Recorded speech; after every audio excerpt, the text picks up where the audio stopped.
வணக்கம் மாணவர்களே, வேதில் தமிழுக்கு உங்களை வரவேற்கின்றேன். இன்று நீட் கெமிஸ்ட்ரி 360 பகுதியில் முந்தைய நீட் தேர்வில் கேட்கப்பட்ட வேதியியல் கேள்விகளையும் அதற்கான தீர்வுகளையும் ஒவ்வொன்றாக பார்த்து வருகின்றோம். அந்த அடிப்படையில் இன்று ஒரு கேள்வியினை பார்க்க போகின்றோம். வாங்க இன்றைய வீடியோக்குள்ள போகலாம். இக்கேள்வியானது நீட் 2018 கேட்கப்பட்ட கேள்வி. அதன்படி பின்வரும் கார்பன் நேரயனியில் எது மிகவும் நிலையானதாக இருக்கும் என்று எதிர்பார்க்கப்படுகிறது. அதாவது which of the following carbocation is expected to be most stable. அதாவது நம்ம முந்தைய வீடியோக்கள் கார்பன் நேரயனி குறித்து தான் பார்த்து வருகின்றோம். அந்த அடிப்படையில் இன்றும் ஒரு கார்பன் நேரயனி குறித்த வீடியோ தான் பார்க்க போறோம். வாங்க இன்று தீர்வுக்குள்ள போகலாம்.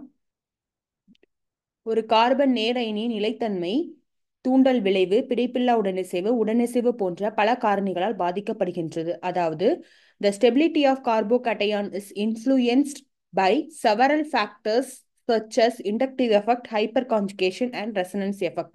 நம்ம ஆல்ரெடி ஹைப்பர் கான்ஜுகேஷன் குறித்து முந்தைய வீடியோக்கள் போட்டிருக்கோம். ஸோ அதை மிஸ் பண்ணவங்க போய் பார்த்துக்கோங்க. இப்போ என்ன பார்க்க போறோம் அப்படின்னா, தூண்டல் விளைவு, அதாவது இண்டக்டிவ் எஃபெக்ட். கார்பன் நேரயனி கூட எலக்ட்ரான் டொனேட்டிங் குரூப் ஆட் ஆயிருந்தது அப்படின்னா கார்பன் நேரயனியை அது நிலைப்படுத்துது. எலக்ட்ரான் டொனேட்டிங் குரூப் ஸ்டெபிளைஸ் த கார்போகேட்டையான். உதாரணம் என்ன அப்படின்னு பார்த்தீங்கன்னா CH3, அதாவது மெத்தில் குரூப்பு. இதை பிளஸ் ஐ எஃபெக்ட் அப்படின்னு சொல்றோம். இதுவே கார்பன் நேரயனியானது எலக்ட்ரான் விட்ராயிங் குரூப்போட ஆட் ஆயிருந்தது அப்படின்னா கார்பன் நேரயனியின் நிலைப்புத்தன்மையை சீர்குலைக்கிறது. அதாவது எலக்ட்ரான் விட்ராயிங் குரூப் டீஸ்டெபிளைஸ்ட் த கார்போகேட்டையான். இதற்கு உதாரணம் என்ன அப்படின்னு பார்த்தீங்கன்னா நைட்ரோ குரூப்பும் சைனோ குரூப்பும் தான். இதை மைனஸ் எஃபெக்ட் அப்படின்னு சொல்றோம். இதுவே எலக்ட்ரான் டொனேட்டிங் குரூப்பாக இருந்தது அப்படின்னா பிளஸ் எஃபெக்ட் ஆகவும், எலக்ட்ரான் விட்ராயிங் குரூப்பாக இருந்ததுன்னா மைனஸ் எஃபெக்டாகவும் இருக்கும். உடனிசைவு, அதாவது ரெசனன்ஸ். கார்பன் நேரயனிக்கு அருகில் இரட்டை பிணைப்பு அல்லது தனித்த இரட்டை எலக்ட்ரான்கள் இருப்பது கார்பன் நேரயனியின் நிலைத்தன்மையை அதிகரிக்கிறது. அதாவது conjugation with multiple bond or lone pair of electron increase the stability of a carbocation. முதல்ல இரட்டை பிணைப்பு பத்தி பார்க்கலாம். கார்பன் நேரயனி கூட இரட்டை பிணைப்பு. இப்போ இங்க இருக்கு கார்பன் நேரயனி, அது பக்கத்துல இரட்டை பிணைப்பு இருக்கு இல்லையா? இந்த இரட்டை பிணைப்புல இருக்கிற எலக்ட்ரான்கள் இந்த கார்பன் நேரயனிக்கு செல்லும் போது இந்த இடத்துல கார்பன் நேரயனி உருவாகுது, இங்க இரட்டை பிணைப்பு உருவாகுது. அதாவது இது ஒரு அல்லேலிக் கார்பன் நேரயனி. இன்னொரு எடுத்துக்காட்டு ஒன்று பார்த்துடலாம். இந்த எடுத்துக்காட்டு நம்ம ஆல்ரெடி முந்தைய வீடியோலயே பார்த்துருக்கோம். கார்பன் நேரயனி இருக்கு. இந்த கார்பன் நேரயனியை நிலைப்படுத்துறதுக்கு இந்த பென்சில் ரிங்ல இருக்கிற டபுள் பாண்ட்ல இருக்கிற எலக்ட்ரான்கள் கார்பன் நேரயனியை நிலைப்படுத்துறதுக்கு வருது. அப்போ இந்த இடத்துல கார்பன் நேரயனி உருவாகிறது. அப்போ இந்த கார்பன் நேரயனியை நிலைப்படுத்துறதுக்கு இந்த டபுள் பாண்ட்ல இருக்கிற எலக்ட்ரான்கள் இங்க போகிறப்ப இங்க கார்பன் நேரயனி உருவாகிறது. இந்த கார்பன் நேரயனியை சமன்படுத்துறதுக்கு இங்க இருக்கிற டபுள் பாண்ட்ல இருக்கிற எலக்ட்ரான்கள் இங்க போகும்போது இங்க கார்பன் நேரயனி உருவாகிறது. இந்த கார்பன் நேரயனியை நிலைப்படுத்துறதுக்கு இந்த டபுள் பாண்ட்ல உள்ள எலக்ட்ரான் இங்க வர்றப்ப இங்க கார்பன் நேரயனி உருவாகிறது. அதாவது உடனிசைவு மூலமா இந்த கார்பன் நேரயனி நிலைத்தன்மை பெறுகிறது. இதுல இன்னொன்னு பார்த்தோம். இன்னொன்னு என்ன அப்படின்னா தனித்த இரட்டை எலக்ட்ரான்கள். அதாவது இதுக்கு ஒரு உதாரணம் என்ன அப்படின்னா, இப்போ இந்த கார்பன் நேரயனியானது அமீன் குரூப்போட இணைஞ்சிருக்கு.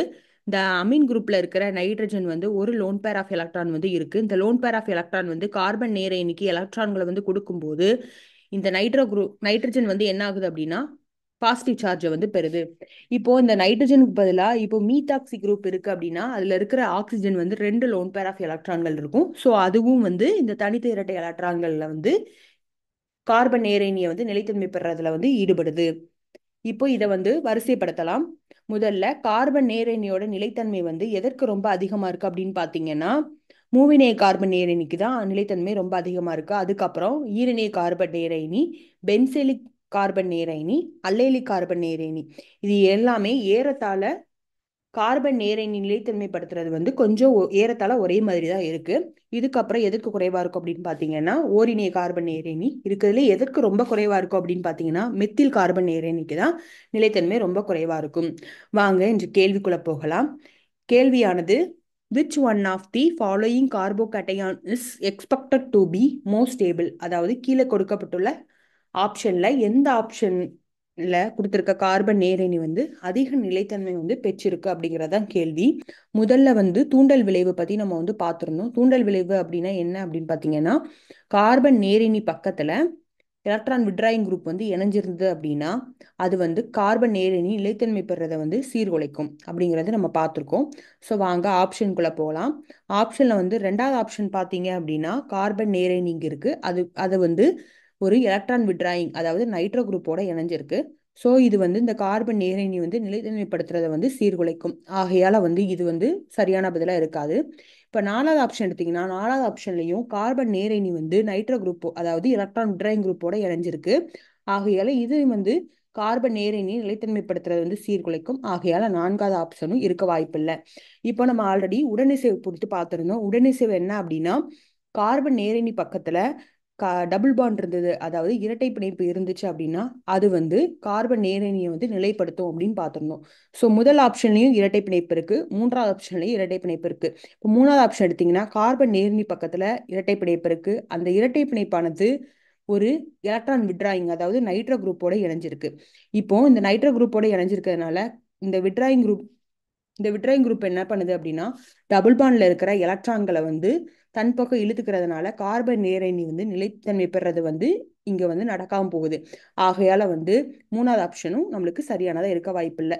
இப்போ முதல் ஆப்ஷன் போனீங்க அப்படின்னா இங்க வந்து கார்பன் நேரணி பக்கத்துலயே ஒரு இரட்டை பிணைப்பு இருக்கு. இப்போ இந்த கார்பன் நேரணி வந்து இந்த இரட்டை பிணைப்புல இருக்கிற எலக்ட்ரான்கள் வந்து கார்பன் நேரணியை வந்து நிலைத்தன்மைப்படுத்துறதுக்கு வருது. ஆகையால வந்து நம்மளுக்கு முதல் ஆப்ஷன் தான் சரியானதா இருக்கும். இப்போ கீழே கொடுக்கப்பட்டுள்ள எந்த கார்பன் நேரணி வந்து அதிக நிலைத்தன்மையா இருக்கும் அப்படின்னு பார்த்தீங்கன்னா ஆப்ஷன் ஒன்று தான். மாணவர்களே, உங்களுக்கு இந்த வீடியோ உபயோகமா இருக்கும்னு சொல்லி நான் நம்புறேன். நம்ம வீடியோ வந்து உங்களுக்கு பிடிச்சிருந்தா அப்படின்னா லைக் பண்ணுங்க, ஷேர் பண்ணுங்க. இந்த கான்செப்ட் குறித்து ஏதாவது டவுட் இருந்தது அப்படின்னா கமெண்ட் செக்ஷன்ல பதிவு பண்ணுங்க. இது வரைக்கும் நம்ம சேனலை சப்ஸ்கிரைப் பண்ணாதவங்க நம்ம சேனலை சப்ஸ்கிரைப் பண்ணுங்க. நன்றி மாணவர்களே.